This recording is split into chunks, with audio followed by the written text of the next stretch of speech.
Hello. ಇವತ್ತಿನ information video ಏನಪ್ಪ ಅಂತ ಹೇಳಿದರೆ, ರಾಯರಿಗೆ ಬೆಲ್ಲದ ತುಪ್ಪದ ಆರತಿಯ ಬಗ್ಗೆ ಈ ವಿಡಿಯೋ ಮಾಡಿದ್ದೀನಿ. ರಾಯರಿಗೆ ಬೆಲ್ಲದ ತುಪ್ಪದ ಆರತಿ ಮಾಡುವುದರಿಂದ ಏನೆಲ್ಲ ಬೆನಿಫಿಟ್ ಇದೆ, ನಮಗೆ ಏನೆಲ್ಲ ರಾಯರಿಂದ ವರ ಪಡ್ಕೋಬಹುದು ಅಂತ ಹೇಳಿ ಈ ವಿಡಿಯೋದಲ್ಲಿ ಹೇಳಿದ್ದೀನಿ. ಈ ವಿಡಿಯೋ ಎಲ್ಲಿ ಸ್ಕಿಪ್ ಮಾಡಬೇಡಿ, ಸ್ಕಿಪ್ ಮಾಡದೆ ಈ ವಿಡಿಯೋ ನೋಡಿ, ಅರ್ಥ ಆಗುತ್ತೆ. ಬನ್ನಿ ಈ ವಿಡಿಯೋದಲ್ಲಿ ಏನು ಹೇಳಿದ್ದೀನಿ ಅಂತ ತಿಳಿಯೋಣ. ಹಾಯ್ ಹಲೋ, ಎಲ್ರಿಗೂ ನಮಸ್ಕಾರ. ಎಲ್ಲರೂ ಹೇಗಿದ್ದೀರಾ? ಎಲ್ಲರೂ ಕೂಡ ಚೆನ್ನಾಗಿದ್ದೀರಾ ಅಂದ್ಕೊಂಡಿದ್ದೀನಿ. ನಾನು ಕೂಡ ಚೆನ್ನಾಗಿದ್ದೀನಿ. ಇವತ್ತಿನ ವಿಡಿಯೋ ಇನ್ಫಾರ್ಮೇಷನ್ ಏನಪ್ಪ ಅಂತ ಹೇಳಿದರೆ, ರಾಯರು ಅಂದರೆ ರಾಘವೇಂದ್ರ ಸ್ವಾಮಿಗೆ ನಾವು ಬೆಲ್ಲದ ದೀಪ ಹಚ್ಚೋದ್ರಿಂದ ಏನೆಲ್ಲ ಬೆನಿಫಿಟ್ ಇದೆ, ಏನೆಲ್ಲ ಬೆಲ್ಲದ ದೀಪ ಹಚ್ಚೋದ್ರಿಂದ ಉಪಯೋಗ ಇದೆ ಅಂತೇಳಿ ವಿಡಿಯೋದಲ್ಲಿ ಪೂರ್ತಿಯಾಗಿ ತಿಳಿಸ್ತೀನಿ. ಈಗ ಕೆಲವೊಬ್ಬರು ತುಂಬಾ ನಾವು ಕೊರಗ್ತಾ ಇರ್ತೀವಿ. ಸಾಲದ ಬಾಧೆಯಿಂದ ಕೊರಗ್ತಾ ಇರ್ಬೋದು, ಆರೋಗ್ಯದ ಸಮಸ್ಯೆಯಿಂದ ಕೊರಗ್ತಾ ಇರ್ಬೋದು. ನಾವು ಎಷ್ಟೇ ಪೂಜೆ ಮಾಡ್ತೀವಿ, ಎಷ್ಟೇ ದುಡಿತಿದ್ದೀವಿ, ಬಟ್ ನಮ್ಮ ಕೈಯಲ್ಲಿ ಯಾವುದು ಕೂಡ ಸೇವ್ ಮಾಡೋಕ್ಕಾಗ್ತಾ ಇಲ್ವಲ್ಲ ಅಮೌಂಟು ಅಂತೇಳಿ ತುಂಬಾ ನಾವು ಒಂಥರ ಬೇಜಾರಲ್ಲಿ ಇರ್ತೀವಿ.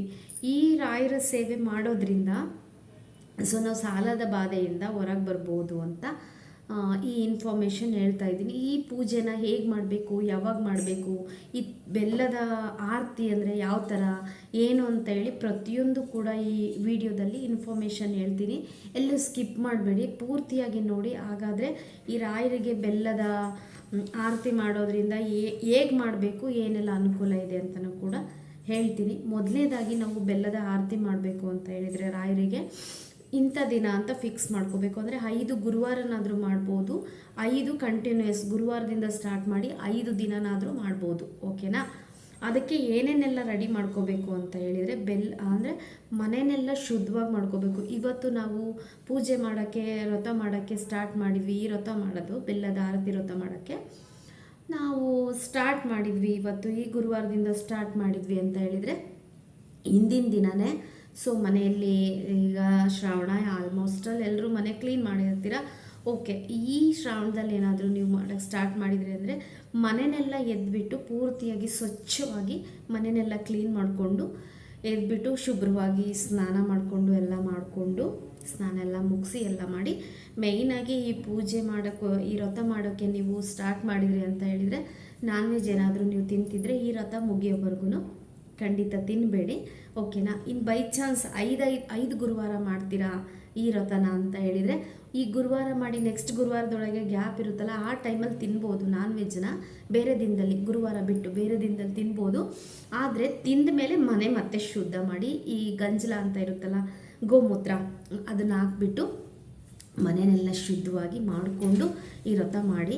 ಇನ್ನು 5 ಗುರುವಾರ ಈ ವ್ರತ ಮಾಡಬೇಕಾಗುತ್ತೆ. ಈ ವ್ರತ ಮಾಡೋದ್ರಿಂದ ಕೇವಲ ಇದು ಹಣದ ಸಮಸ್ಯೆ, ಆರೋಗ್ಯದ ಸಮಸ್ಯೆಗೆ ಅಂತ ಅಲ್ಲ, ಸಂತಾನ ಸಮಸ್ಯೆ ಇರೋರು ಕೂಡ ಮಾಡ್ಬೋದು. ಆರೋಗ್ಯದ ಸಮಸ್ಯೆ, ಆಮೇಲೆ ಮಕ್ಕಳು ವಿದ್ಯಾಭ್ಯಾಸದ ಸಮಸ್ಯೆ, ನಮ್ಮ ಮನಸ್ಸಿಗೆ ಏನೋ ಶಾಂತಿ ಬೇಕು ಅಂದ್ರೂ ಕೂಡ ಈ ಬೆಲ್ಲದ ಆರತಿನ ನಮ್ಮ ರಾಯರಿಗೆ ಮಾಡೋದ್ರಿಂದ ತುಂಬಾ ಉಪಯೋಗಗಳಿದ್ದಾವೆ. ರಾಯರ ಆಶೀರ್ವಾದ ನಮ್ಮ ಮೇಲೆ ತುಂಬಾ ಪರಿಣಾಮ ಬೀರುತ್ತೆ, ಆಶೀರ್ವಾದ ಕೂಡ ತುಂಬಾ ಇರುತ್ತೆ. ಹೇಗಪ್ಪ ಮಾಡಬೇಕು ಅಂತ ಹೇಳಿದರೆ, ಮೊದಲನೇದಾಗಿ ಇಷ್ಟೆಲ್ಲ ಮನೆ ರೆಡಿ ಮಾಡ್ಕೊಂಡ್ಮೇಲೆ ಮೊದಲು 5 ಅಂದರೆ 5 ದಿನ ನಾವು ಪೂಜೆ ಮಾಡ್ತೀವಿ ಅಂತ ಹೇಳಿದರೆ 10 ಬೆಲ್ಲದ ಕುಡಿಕೆ ಬರುತ್ತಲ್ವ, ಈಗ ಬೆಲ್ಲದ ಅಚ್ಚು ಬರುತ್ತಲ್ವ, ಅಂದರೆ ಕೆಲವೊಂದು ಸತಿ ದೊಡ್ಡದು ಬರುತ್ತೆ, ಚಿಕ್ಕದು ಬರುತ್ತೆ, ಈ ಥರನೂ ಬರುತ್ತೆ. ಅದರಲ್ಲಿ ನಿಮಗೆ ಯಾವ್ದು ಅನುಕೂಲನ, ಚಿಕ್ಕದಾದರೂ ಓಕೆ, ದೊಡ್ಡದಾದರೂ ಓಕೆ, ಆ ರೀತಿ 5 ದಿನ ಮಾಡ್ತೀರಾ ಅಂದರೆ 10 ಬೆಲ್ಲದ ಅಚ್ಚುಗಳು ಬೇಕಾಗುತ್ತೆ. 10 ಬೆಲ್ಲದ ಅಚ್ಚುಗಳು, ತುಪ್ಪ, ಕಡಲೆಬತ್ತಿ, ಅಕ್ಕಿ, ಆಮೇಲೆ ಇಷ್ಟು. ಅದನ್ನು ಹೇಗೆ ರೆಡಿ ಮಾಡ್ಕೋಬೇಕು, ಎಲ್ಲ ಮನೆಯೆಲ್ಲ ಶುದ್ಧ ಮಾಡಿ, ದೇವ್ರ ಮನೆಯೆಲ್ಲ ಶುದ್ಧ ಮಾಡಿ, ರಾಯರ ಫೋಟೋ ನಿಮ್ಮ ಮನೆಯಲ್ಲಿತ್ತು ಅಂತ ಹೇಳಿದರೆ ಇದನ್ನು ದೇವಸ್ಥಾನಕ್ಕೂ ಕೂಡ, ರಾಯರ ಮಠಕ್ಕೆ ಹೋಗಿ ಕೂಡ ಮಾಡ್ಬೋದು. ಮತ್ತು ಮನೆಯಲ್ಲೂ ಕೂಡ ರಾಯರದ್ದು ಫೋಟೋ ಇದೆ, ಮನೆಯಲ್ಲೂ ಕೂಡ ಮಾಡ್ತೀನಿ ಅಂದರೆ ಮನೆಯಲ್ಲೂ ಕೂಡ ಮಾಡ್ಬೋದು. ಮೊದಲಿಂದಾಗಿ ದೇವರೆಲ್ಲ ದೇವ್ರ ಮನೆ ರೆಡಿ ಮಾಡ್ಕೊಂಡು ರಾಯರಿಗೆ ಒಂದು ಮಂಟಪ ಹಾಕಿಬಿಟ್ಟು ರಾಯರನ್ನ ಅಲ್ಲಿ ಕೂರಿಸಿ, ಬರೇ ನೆಲದ ಮೇಲೆ ರಾಯರನ್ನ ಕೂರ್ಸೋಕೆ ಹೋಗಬೇಡಿ, ಯಾಕೆಂದರೆ ಅದು ಶ್ರೇಯಸ್ಸಲ್ಲ ಅಂತ ಹೇಳ್ತೀನಿ. ಒಂದು ಟೇಬಲ್ ಅಂದರೆ ಒಂದು ಚಿಕ್ಕದ ಏನಾದರೂ ಮಣೆ ಥರ ಹಾಕಿ ಅದ್ರ ಮೇಲೆ ಒಂದು ವಸ್ತ್ರ ಹಾಕ್ಬಿಟ್ಟು ಅಲ್ಲಿ ರಾಯರ ಫೋಟೋ ಕೂರಿಸಿ ಎಲ್ಲ ಮಾಡಿ, ಹೂವು ಅಲಂಕಾರ ಎಲ್ಲ ಸೇಮ್ ಆಸ್ ಇಟ್ ಈಸ್ ಯಾವ ಥರ ಮಾಡ್ತೀರಾ ಅದೇ ಥರ. ಆ ಟೈಮಲ್ಲಿ ನಿಮಗೆ ತುಳಸಿ ಏನಾದರೂ ಸಿಕ್ತು ಅಂದರೆ ಮಿಸ್ ಮಾಡಬೇಡಿ. ಆದಷ್ಟು ತುಳಸಿ ಏನಾದರೂ ಸಿಗೋ ಅಂಥದ್ದು ಏನಾದರೂ ಚಾನ್ಸಸ್ ಇದ್ದರೆ ತುಳಸಿ ಕೂಡ ರಾಯರಿಗೆ ಅರ್ಪಿಸಿ. ಓಕೆನಾ? ಇನ್ನು ದೀಪ ಹೇಗೆ ರೆಡಿ ಮಾಡ್ಕೋಬೇಕು ಅಂತ ಹೇಳಿದರೆ, ಒಂದು ಪುಟ್ಟದಾಗಿ ಪ್ಲೇಟ್ ತೊಗೊಳ್ಳಿ. ಪ್ಲೇಟ್ ತೊಗೊಂಡು ಅದ್ರ ಮೇಲೆ ತೋರಿಸೋಣ ನನ್ನ ಇದನ್ನೇ ತೋರಿಸೋಣ ಅಂತಂದೆ ರೆಡಿ ಮಾಡೋದು. ಬಟ್ ಅದು ರೆಡಿ ಮಾಡಿದ ಮೇಲೆ ಅರ್ಧಂಬರ್ಧ ತೋರಿಸ್ಬೋದು. ಯಾವುದೇ ಆಗಲಿ ವಿಡಿಯೋಕ್ಕೋಸ್ಕರ ನಾವು ತೋರಿಸ್ಬಿಟ್ಟು ಈ ರೀತಿ ಮಾಡಬೇಕು ಅಂತ ತೋರಿಸ್ಬಾರ್ದು. ಅದು ತೋರಿಸಿ ಮತ್ತೆ ನಾವು ಯಾವುದ್ಯಾವ್ದು ಎಲ್ಲೆಲ್ಲಿರುತ್ತೋ ಅಲ್ಲಲ್ಲಿ ಹಾಕ್ಬೇಕಾಗುತ್ತೆ. ಇನ್ನು ರಥ ಮಾಡಬೇಕಾದ್ರೇ ತೋರಿಸೋಣ ಅಂತ ಹೇಳಿದರೆ ಅದು ಇನ್ನೂ ನಾನು ಮಾಡಿದ್ದೆ. ಒಂದು ಸರಿ ಮಾಡೋಣ ಅಂತ ಅಂದ್ಕೊಂಡೆ, ಇನ್ನೊಂದು ಸತಿ ಮಾಡಬೇಕು ಅಂತ ಅಂದ್ಕೊಂಡಿದ್ದೀನಿ. ನೀವು ಕೂಡ ಮಾಡಿ ಅಂತ ಹೇಳಿ ನಾನು ಈ ಇನ್ಫಾರ್ಮೇಷನ್ ಮೊನ್ನೆ ಮಠಕ್ಕೆ ಹೋದಾಗ ಕೇಳಿದೆ. ಈ ರೀತಿ ಅಲ್ಲಿ ಸುಮಾರು ಜನ ಹಚ್ತಾ ಇದ್ದರು. ಆವಾಗ ನಾನು ಅವರು ಪೂಜೆ ಮಾಡ್ತಾರಲ್ರ ರಾಯರನ್ನ, ಅವ್ರನ್ನ ಕೇಳಿದಾಗ ಅವ್ರು ಯಾಕೆ ಅಂತ ಕೇಳಿದಾಗ ಹೇಳಿದರು ಈ ಇನ್ಫಾರ್ಮೇಷನ್. ಅದಕ್ಕೆ ನಿಮ್ಮ ಹತ್ರ ಶೇರ್ ಮಾಡ್ಕೊಳ್ಳೋಣ ಅಂಥೇಳಿ ನಾನು ಆ ಪೂಜೆ ಮಾಡಬೇಕಾದ್ರೂ ಕೂಡ ಆ ವಿಡಿಯೋ ಶೇರ್ ಮಾಡ್ಕೋತೀನಿ.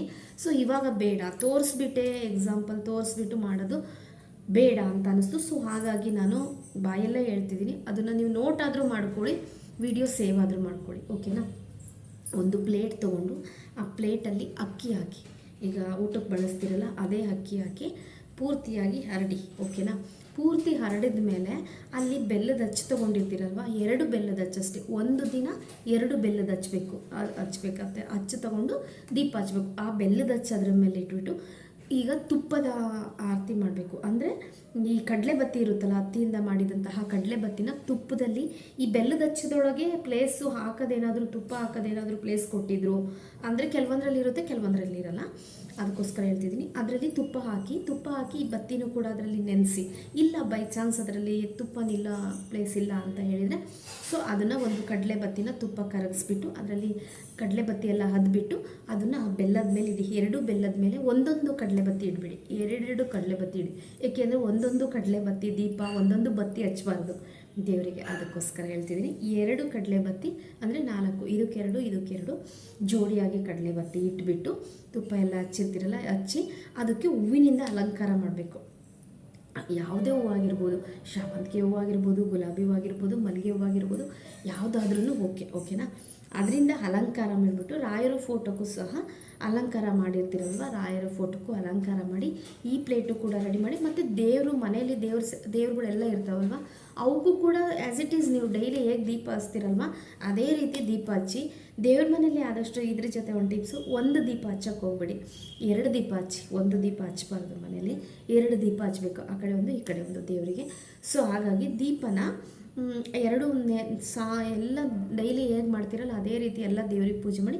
ಆ್ಯಸ್ ಈ ರಾಘವೇಂದ್ರ ಸ್ವಾಮಿಗೆ ನಾವು ವ್ರತ ಹಿಡ್ದಿರಿಂದ ರಾಘವೇಂದ್ರ ಸ್ವಾಮಿನ ಸಪ್ರೇಟಾಗಿ ಮಂಟಪ ಕಟ್ಬಿಟ್ಟು ಆ ರೀತಿ ಎಲ್ಲ ಅಲಂಕಾರ ಮಾಡಿ ರಾಯರನ್ನು ಈ ಕಡಲೆ ಬತ್ತಿದೆಲ್ಲ ರೆಡಿ ಮಾಡಿಕೊಂಡಿರ್ತೀವಲ್ಲ ಈ ಆರತಿನ ರಾಯರಿಗೆ ಬೆಳಗಬೇಕು. ಆವಾಗ ಮೊದಲೇ ಬೆಳಗಕ್ಕಿಂತ ಮೊದಲು ಪೂಜೆ ಮಾಡ್ತಾನೆ ಎಲ್ಲ ಜೋಡಿಸ್ಕೊಂಡಿಟ್ಕೊಳ್ಳಿ. ಎಲ್ಲ ರೆಡಿ ಮಾಡ್ಕೊತ 5 ನಿಮಿಷ ಕೈ ಮುಗಿದು ನೀವು ಯಾವ ಉದ್ದೇಶಕ್ಕಾಗಿ ಈ ರಥ ಮಾಡ್ತಾಯಿದ್ದೀರಾ, ಓಕೆನಾ, ಈ ಬೆಲ್ಲದ ಆರತಿ ರಥ ಮಾಡ್ತಾಯಿದ್ದೀರಾ ಅದನ್ನು ನೀವು ರಾಯರ ಹತ್ರ ನಿಮ್ಮ ಬೇಡಿಕೆಯನ್ನು ಕೇಳ್ಕೋಬೇಕು. ಮೊದಲನೇದಾಗಿ ದೀಪ ಹಚ್ಚೋಕ್ಕಿಂತ ಮೊದಲೇ ನಿಮ್ಮ ಬೇಡಿಕೆ ಏನಿದೆ ಅಲ್ವಾ ಅದನ್ನು ರಾಯರ ಹತ್ರ ಕೇಳಿಬಿಟ್ಟು ಆಮೇಲೆ ಇದನ್ನು ಹಚ್ಬಿಟ್ಟು ಕಡಲೆ ಬತ್ತಿ ಹಚ್ಬಿಟ್ಟು ಬೆಳಗಬೇಕು ರಾಯರಿಗೆ. ಎಷ್ಟು 5 ಸಾರಿ ಆದರೂ ಬೆಳಗಿ, 11 ಸಾರಿ ಆದರೂ ಬೆಳಗಿ, 21 ಸಾರಿ ಆದರೂ ಬೆಳಗಿ, ಅದರಲ್ಲಿ ಯಾವುದೇ ಕೌಂಟ್ ಇಲ್ಲ. ನಿಮ್ಮ ಮನಸ್ಸಿಗೆ ಎಷ್ಟು ಬರುತ್ತೋ ರಾಯರಿಗೆ ಅಷ್ಟು ಆರತಿನ ಬೆಳೆದ ನಂತರ ಅದನ್ನು ಅಲ್ಲೇ ಇಡಿ ದೇವರ ಮುಂದೆ. ಅದು ಪೂರ್ತಿ ಉರಿಯೋವರೆಗೂ ರಾಯರ ಮುಂದೆ ಇಡಿ. ಅದಾದ ಮೇಲೆ ಇಟ್ಟಾದಮೇಲೆ ನೀವು ಅಲ್ಲೇ ದೇವ್ರ ಮನೆಯಲ್ಲಾದರೂ ಪ್ರದಕ್ಷಿಣೆ ಮಾಡ್ಬೋದು. ಇನ್ನು ರಾಯರ ಮಠಕ್ಕೆ ಹೋಗಿದ್ರಿ ಅಂದರೆ ಅಲ್ಲೇ ಬೆಳಗು ಅಲ್ಲೇ ಇಟ್ಟು ರಾಯರ ಮಠನೂ ಕೂಡ ಪ್ರದಕ್ಷಿಣೆ ಮಾಡ್ಬೋದು. ಅಲ್ಲೂ ಕೂಡ 3 ಆದರೂ ಓಕೆ, 5 ಪ್ರದಕ್ಷಿಣೆ ಆದರೂ ಓಕೆ, 9 ಆದರೂ ಓಕೆ, 11 ಆದರೂ ಓಕೆ, 21 ಆದರೂ ಓಕೆ. ಅದು ನಿಮಗೆ ಇಷ್ಟ ಬಂದಷ್ಟು ಪ್ರದಕ್ಷಿಣೆ ಆಗಬೇಕು. ಇನ್ನು ಮನೆಯಲ್ಲೇ ಆದರೆ ಓಕೆ, ಎಷ್ಟಾಗುತ್ತೋ ಅಷ್ಟು ಪ್ರದಕ್ಷಿಣೆ ಮಾಡಿಬಿಟ್ಟು ಅಲ್ಲಿಟ್ಬಿಟ್ಟು ನಿಮ್ಮ ಬೇಡಿಕೆಯನ್ನು ಈಡೇರಿಸೆಲ್ಲ ಆದಮೇಲೆ ಇಷ್ಟನ್ನು ಬೆಲ್ಲದ ತುಪ್ಪದ ಆರತಿ ಮುಗೀತು ರಾಯರಿಗೆ, ಓಕೆನಾ. ಅದಾದ ನಂತರ ಬೆಳಗ್ಗೆ ಪೂಜೆ ಮಾಡಿದ್ರಿಂದ ಸಾಯಂಕಾಲ ಮತ್ತೆ ಇದೇ ದೀಪ ಹಚ್ಚೋದು ಬೇಡ, ಬೇರೆ ದೀಪ ಹಚ್ಬಿಟ್ಟು ರಾಯರಿಗೆ ಒಂದು ತುಪ್ಪದ ಬರ್ತಿನ ಬೆಳಗ್ಗೆ ಡೈಲಿ ಆದ್ರೂ ಅಷ್ಟೇ ಅಲ್ವಾ. ಸಂಜೆ ದೀಪ ಹಚ್ತೀವಿ, ಬೆಳಗ್ಗೆ ಪೂಜೆ ಮಾಡ್ತೀವಿ, ಸಂಜೆ ದೀಪ ಹಚ್ತೀವಿ, ಎಲ್ರಿಗೂ ಗೊತ್ತೇ ಇರುತ್ತೆ ಇಷ್ಟು, ಓಕೆನಾ. ಅದಾದ ನಂತರ ಈ ಬೆಲ್ಲದ ಅಚ್ಚನ್ನು ನಾವು 5 ದಿನ ಆದಮೇಲೆ ಈ ಬೆಲ್ಲದ ಅಚ್ಚನ್ನು ಏನು ಮಾಡಬೇಕು ಅಂತ ಕೂಡ ಪ್ರಶ್ನೆ ಬರ್ಬೋದು ನಿಮಗೆ. ಅದಕ್ಕೂ ಕೂಡ ಹೇಳ್ತೀನಿ ಏನು ಮಾಡಬೇಕು ಅಂತ. ಈಗ 10 ಬೆಲ್ಲದ ಅಚ್ಚು ತೊಗೊಂಡಿರ್ತೀವಲ್ವ ಅದನ್ನು ನಾವು ಸಪ್ರೇಟಾಗಿ ಅವತ್ತಿನ ದಿನ ಆದ್ರೂ ನಾವು ಮಾಡ್ಕೋಬೋದು. ಅದೆಲ್ಲ ಆದಮೇಲೆ ಅದೇ ಬೆಲ್ಲದ ಹಚ್ಚಿನಿಂದ ರಾಯರಿಗೆ ಪ್ರಸಾದನಾದರೂ ಮಾಡ್ಬೋದು ನೀವು, ಓಕೆನಾ. ಇನ್ನು ಮಡಿಯಲ್ಲೇ ಇದ್ದರೆ ಮತ್ತೆ ನೀವು ಪೂಜೆ ಎಲ್ಲ ಮಾಡಿ ಅದನ್ನಲ್ಲಿಟ್ಟು ಮತ್ತೆ ಯಾವಾಗೋ ನಿಮಗೆ ಮಧ್ಯಾಹ್ನ ತಿಂಡಿ ತಿಂದು ಎಲ್ಲ ಮಡಿ ಮೇಲೆ ಎಲ್ಲ ಆದಮೇಲೆ ನೀವು ಅದನ್ನು ಮಾಡೋಕ್ಕೆ ಹೋಗ್ಬಿಡಿ. ಇನ್ನು ಮಡಿಯಲ್ಲೇ ಅದೆಲ್ಲ ಮುಗಿದ್ಮೇಲೆ ಸ್ವಲ್ಪ ಹೊತ್ತು ಬಿಟ್ಟರೆ ಬೆಟರು. ಇನ್ನು ಲಾಸ್ಟಿನ ವಾರ ಮಾಡಿದ್ರಂತೂ ಇನ್ನು ತುಂಬ ಒಳ್ಳೆಯದು. ಈ ಬೆಲ್ಲದ ಚೆಲ್ಲ ತಗೊಂಡು ನೀವು ಕೂಡ ಪ್ರಸಾದ ರೀತಿಯಲ್ಲೂ ಕೂಡ ಸೇವಿಸ್ಬೋದು, ತಿನ್ಬೋದು. ಇಲ್ಲ ಪ್ರಸಾದ ಮಾಡ್ತೀನಿ ಅಂದರೆ ಅದರಿಂದ ಸಿಹಿ ಐಟಮ್ಸ್ ಏನಾದರೂ ಪಾಯಸ, ಈ ಥರ ಹೋಳಿಗೆ ಏನಾದ್ರೂ ರಾಯರಿಗೆ ಮಾಡ್ಬೋದು ಆ ಬೆಲ್ಲ ಉಪಯೋಗಿಸಿ. ಇಲ್ಲ ಅಂದರೆ ಆ ಪ್ರಸಾದ ರೂಪದಲ್ಲಿ ಅಕ್ಕಪಕ್ಕ ಮನೆಯವರು ಇರ್ಬೋದು, ನಿಮ್ಮ ಮನೆಗೆ ಇರ್ಬೋದು, ಯಾರಿಗಾದರೂ ಇರ್ಬೋದು, ರಾಯರ ಪ್ರಸಾದ ರೂಪದಲ್ಲಿ ಕೂಡ ಕೊಡಬಹುದು. ಈ ರೀತಿ 10 ಬೆಲ್ಲದ ಅಚ್ಚನ್ನು ಕೂಡ ಒಂದೇ ದಿನ ಇಟ್ಕೊಂಡು ಅದೇ ರೀತಿ ಚಿಕ್ಕ ಒಂದೇ ದಿನ ಇತ್ತು ಅಂದರೆ ಆ 5 ತುಪ್ಪದ ಆರತಿ ಮುಗಿದ ಮೇಲೆ 5 ಪೂಜೆ ಮುಗಿದ ಮೇಲೆ ಅದನ್ನು ಹಾಕ್ಬಿಟ್ಟು ಅದನ್ನು ಹಾಕ್ಬಿಟ್ಟು ಸ್ವೀಟ್ ಮಾಡಿಬಿಟ್ಟು ಪ್ರಸಾದ ರೂಪದಲ್ಲಿ ಕೊಡ್ಬೋದು, ಮನೆಯವರು ತಿನ್ಬೋದು. ನೀವೇನಾದರೂ 5 ಪೂಜೆ ಮುಗಿಸಿ ಸ್ವಲ್ಪ ಮಾಡಿದ ಶಾಂತಿ ಆಗಲಿ, ಯಾರಿಗಾದರೂ ದಾಸೋಗ ಅನ್ನ ಸೇವೆ ಮಾಡಬೇಕು ಅಂತ ಹೇಳಿದರೆ ಅವರನ್ನು ಕೂಡ ಕರೆದ್ಬಿಟ್ಟು ಅದನ್ನು ಅನ್ನ ಸೇವೆ ಮಾಡಿ ಸ್ವೀಟೆಲ್ಲ ಮಾಡಿಬಿಟ್ಟು ಆ ಬೆಲ್ಲದ ಚೆಲ್ಲಿ, ಓಕೆನಾ. ಇಷ್ಟೆಲ್ಲ ಆಯಿತು. ಇದು ಆರತಿ ಮಾಡೋದು ಕ್ರಮ. ಅದಾದಮೇಲೆ ಏನು ಮಾಡಬೇಕು ಅಂತ ಹೇಳಿದ್ದೀನಿ. ಇದನ್ನು ಈ ಟೈಮಲ್ಲಿ ನಾನು ಹೇಳಿದೆ ಮೊದಲೇ, ನಾನ್ ವೆಜ್ ತಿನ್ನಬೇಡಿ. ಈ ರೀತಿ ಬೆಲ್ಲದ ಆರತಿನ ಮಾಡೋದು. ಇದರಿಂದ ಮನಸ್ಸಿಗೆ ಶಾಂತಿ ಸಿಗ್ಬೋದು, ನೆಮ್ಮದಿ ಸಿಗ್ಬೋದು, ಆರೋಗ್ಯ ಚೆನ್ನಾಗಾಗ್ಬೋದು. ರಾಯರನ್ನು ಮೊದಲೇದಾಗಿ ನಂಬಿ, ನಾನು ಹೇಳೋದೇನು ಅಂದರೆ ರಾಯರನ್ನು ಮೊದಲೇದಾಗಿ ಮನಸ್ಪೂರ್ವಕವಾಗಿ ನಂಬಿ ನಿಮ್ಮ ಬೇಡಿಕೆಗಳನ್ನೆಲ್ಲ ರಾಯರ ಮುಂದೆ ಕೇಳಿದಾಗ ಖಂಡಿತ ಈಡೇರಿಸ್ತಾರೆ ರಾಯರು. ನಾವೇನೋ ಬೆಲ್ಲದ ಹಚ್ಬಿಟ್ಟೆ, ಸೊ ನಾಳೆನೇ ನನಗೆ ಇದ್ರ ಪ್ರತಿಫಲ ಬೇಕು ಅಂದರೆ ಖಂಡಿತ ಸಿಗೋದಿಲ್ಲ. ಎಲ್ಲದಕ್ಕೂ ಒಂದು ಟೈಮ್ ಬರಬೇಕು, ನಮಗೂ ಕೂಡ ಒಳ್ಳೆ ಕಾಲ ಕೂಡಿ ಬರಬೇಕು ಅಂತ ಹೇಳಿದರೆ ಆ ಕಾಲಕ್ಕೆ ನಾವು ತಾಳ್ಮೆಯಿಂದ ಕಾಯಬೇಕು. ಅಂದರೆ ಮನಸ್ಸನ್ನು ಶಾಂತವಾಗಿ ಇಟ್ಕೋಬೇಕು. ರಾಯರನ್ನೇ ನೋಡಿ ಎಷ್ಟು ಶಾಂತ ಮೂರ್ತಿಯಾಗಿರ್ತಾರೆ. ಸೊ ಅಲ್ವಾ, ನಾವು ರಾಯರ ಆರಾಧನೆ ಮಾಡ್ತೀವಿ, ರಾಯರ ಪೂಜೆ ಮಾಡ್ತೀವಿ ಅಂದರೆ ನಾವು ಕೂಡ ಅಷ್ಟು ಶಾಂತಿಯಿಂದ ಇದ್ದು ಈ ಪೂಜೆ ಮಾಡಬೇಕು. ಅದರಿಂದ ಬರೋಂಥ ಪ್ರತಿಫಲಗಳನ್ನು ಶಾಂತಿಯಿಂದನೇ ಕಾಯಬೇಕು ಅಂತ ಹೇಳ್ತೀನಿ. ಮಕ್ಕಳ ಇದಕ್ಕೋಸ್ಕರನಾದರೂ ಮಕ್ಕಳು ಕೈಯಲ್ಲಾದರೂ ಮಾಡಿಸ್ಬೋದು. ವಿದ್ಯಾಭ್ಯಾಸ ತುಂಬ ಚೆನ್ನಾಗಿರುತ್ತೆ. ಚಿಕ್ಕ ಮಕ್ಕಳಾದ್ರೆ ಬೇಡ, ಯಾಕೆಂದರೆ ಅವ್ರಿಗೆ ಮಾಡೋದು ಗೊತ್ತಾಗಲ್ಲ. ಸ್ವಲ್ಪ ಮಾಡೋ ಒಂದು ಕೆಪಬಿಲಿಟಿನ ಅಂತ ಮಕ್ಕಳ ಹತ್ರನ ಈ ಸೇವೆ ಮಾಡಿಸಿ.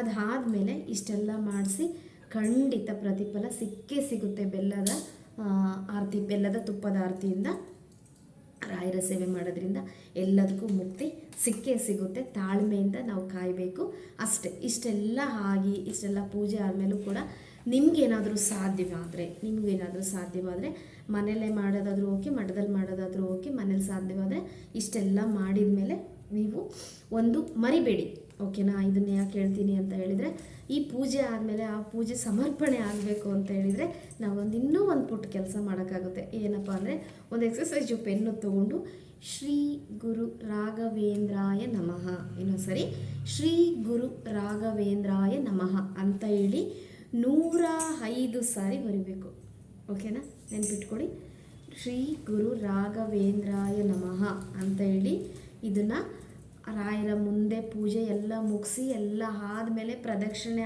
ಆದಮೇಲೆ ಕೂತ್ಕೊಂಡು ಅರ್ಜೆಂಟಿಗೆ ಮಾತ್ರ ಇರತ್ತ ಮಾಡೋಕ್ಕೆ ಹೋಗಬೇಡಿ. ಕೂತ್ಕೊಂಡು 105 ಸಾರಿ ಶ್ರೀ ಗುರು ರಾಘವೇಂದ್ರಾಯ ನಮಃ ಅಂತೇಳಿ ಬರಿಬೇಕು. ಬರೆದ್ಬಿಟ್ಟು ಆ ಬರೆದಿದ್ದನ್ನು ಕೂಡ ರಾಯರ ಮುಂದೆ ಇಟ್ಬಿಟ್ಟು ಮತ್ತೆ ಇನ್ನೊಂದು ಸತಿ ಪ್ರದಕ್ಷಿಣೆ ಹಾಕಬೇಕಾಗುತ್ತೆ. ಬೆಲ್ಲದ ತುಪ್ಪದ ಆರತಿ ಬಗ್ಗೆ ರಾಯರಿಗೆ ಹೇಳಿದೆ. ಇನ್ನು ಇದೇ ರೀತಿ ಮನೆ ದೇವರಿಗೂ ಕೂಡ ತುಪ್ಪದ ಆರತಿ ಮಾಡ್ಬೋದು. ಮನೆ ದೇವರಿಗೆ ಹೇಗೆ ಮಾಡಬೇಕು, ಯಾವ ರೀತಿ ತುಪ್ಪದ ಆರತಿ ಮಾಡಬೇಕು, ಕೆಲವೊಂದು ಬೇರೆ ತುಪ್ಪದ ಆರತಿ ಇದ್ದಾವೆ. ಫಾರ್ ಎಕ್ಸಾಂಪಲ್, ಇವತ್ತು ನಾನು ಬೆಲ್ಲದ್ದು ಹೇಳಿದೆ, ಸೊ ಇನ್ನೊಂದು ನಲ್ಲಿಕಾಯಿಂದಿದೆ. ತುಪ್ಪದ ಆರತಿನೇ ಬೇರೆ ಇದೆ, ಬೇರೆ ಆರತಿಗಳಿದ್ದಾವೆ. ರಾಯರಿಗೂ ಕೂಡ ಮಾಡೋಂತಹ ಬೇರೆ ಆರತಿಗಳಿದ್ದಾವೆ. ಅವನ್ನು ಕೂಡ ಮುಂದಿನ ವಿಡಿಯೋದಲ್ಲಿ ತಿಳಿದ್ದೀನಿ. ಇವತ್ತು ನಾನು ಬೆಲ್ಲದ ತುಪ್ಪದ ಆರತಿ ಬಗ್ಗೆ ಅಷ್ಟೇ ಹೇಳ್ತಾ ಇರೋದು. ಈ ವಿಡಿಯೋ, ಈ ಇನ್ಫಾರ್ಮೇಷನ್ ವಿಡಿಯೋ, ಈ ರಾಯರ ಒಂದು ಪೂಜೆ ವಿಡಿಯೋ ನಿಮ್ಮೆಲ್ಲರಿಗೂ ಇಷ್ಟ ಆಗಿದೆ, ಇದರಿಂದ ಏನೋ ನಿಮಗೊಂದು ಯೂಸ್ ಆಗುತ್ತೆ ಅಂತ ಅಂದ್ಕೊಂಡು ವಿಡಿಯೋ ಮಾಡಿದ್ದೀನಿ. ಈ ವಿಡಿಯೋ ನಿಮಗೇನಾದರೂ ಇಷ್ಟ ಆದರೆ ದಯವಿಟ್ಟು ಲೈಕ್ ಮಾಡಿ, ಶೇರ್ ಮಾಡಿ, ಏನು ಅನ್ನಿಸ್ತು ಅಂತೇಳಿ ಕಮೆಂಟ್ ಮಾಡಿ. ಯಾಕಪ್ಪ ಶೇರ್ ಮಾಡಿದರೆ ಕೆಲವೊಬ್ಬರು ಕೆಲವೊಬ್ಬರು ತುಂಬಾ ಸಮಸ್ಯೆಯಿಂದ ಇರ್ತಾರೆ.